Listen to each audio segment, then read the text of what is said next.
Liksiyerlerimizi davamlaştırımız, hürmetlik vatandaş. Endilikdeki mavzudun birinci islah.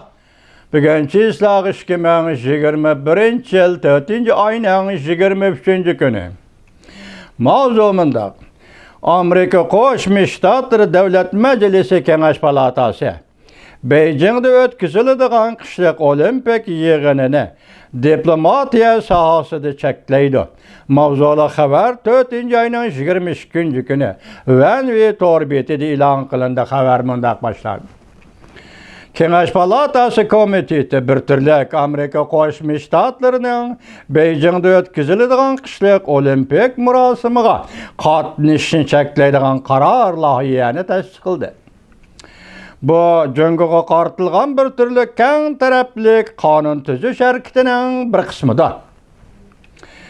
Bu qonun loyiha tez orada Kengash palatasining ovoz berishiga qo'yildi.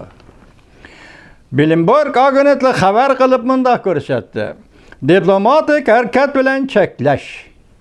Amerika tanarkatchilarining kelar yili 2. oyda o'tkaziladigan bu qatimqi qishliq olimpik murosimiga qatnashishni cheklamaslik, lekin pul ajratib har qanday Amerika taraf vakillarining bu murosimga qatnashishini cheklash. Şu cümle taze tushunmadim, xato tarjima qilib oldimmi qanday vatandoshlar kechirgaysizlar. Bu qaror loyihani Cumhuriyetçiler Partisi mansubi senator Romney ve Virginia shtatlik Demokratlar Partiyasi mansubi Tim Kaine birlikte o'ttirga qo'ygan.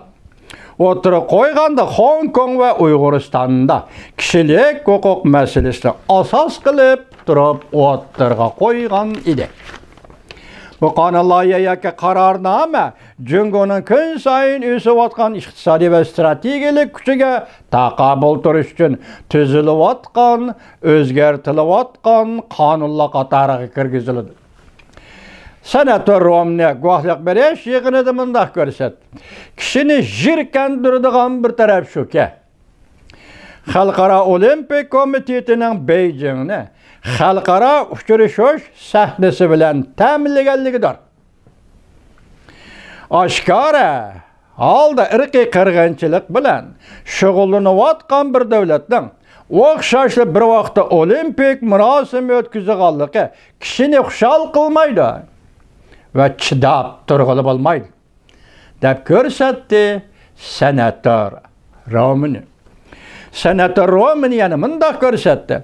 Men jungoga qarshi kishilik huquq bo'yicha bayonot e'lon qilaman. O'xshashli Amerika tanarkatchilariga ziyon zahmat yetkazmayman. Chunki ular mundaq ko'rsatdi. Chunki ular nurg'un vaqt sarf qilib, cheniqib, dal musha bir paytga tayyorlik qilgan edi.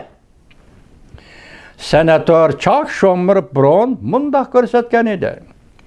Kelar ayda jungo bilan Amerika o'rtasidagi raqobat masalasiga munosabatlik bir qator qonun loyihalarini Kengash palatasiga yo'llaydiganligini bildirgan edi. Davomini anglashasiz, hurmatli vatandosh.